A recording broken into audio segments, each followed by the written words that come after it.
Last time ఈ assembly issue అయిన తర్వాత సో చిరంజీవి గారు ఒక ప్రెస్ ఇష్యూ రిలీజ్ చేశారనమాట. So no one insulted me, in fact నేను మీటింగ్ జగన్ అని. సో జగన్ గారు నన్ను ఇన్సల్ట్ చేయలేదని చెప్పేసి చిరంజీవి గారు on record he release press statement. So ఆ తర్వాత పవన్ కళ్యాణ్ గారు దీన్ని చాలా హైలైట్ చేశారు, మా అన్నని అవమానించారని చెప్పేసి అంటే film industry was complete against you. Anything to tell about this? ఏం జరిగింది ఆ రోజు? So what made the completely portraying you in wrong way?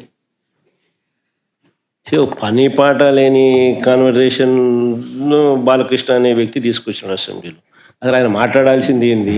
అసెంబ్లీలో ఆయన మాట్లాడాల్సింది ఏంటి? ఆయన తాగి మాట్లాడింది ఏంటి? అసలు తాగినోడిని అసెంబ్లీకి తీసుకొని అసెంబ్లీలో మాట్లాడిచ్చే కార్యక్రమం చేస్తున్నారు అని అంటే స్పీకర్కి బుద్ధి లేదు. తాగినోడు ఆ మాదిరిగా మాట్లాడుతున్నాడు అని అంటే ఆయన సైకలాజికల్ హెల్త్ ఎట్లుందో, అసెంబ్లీకి వచ్చి ఆ మాదిరిగా మాట్లాడుతున్నాడంటే ఆయన సైకలాజికల్ హెల్త్ ఎట్లుందో ఆయన క్వశ్చన్ చేసుకోవాలి.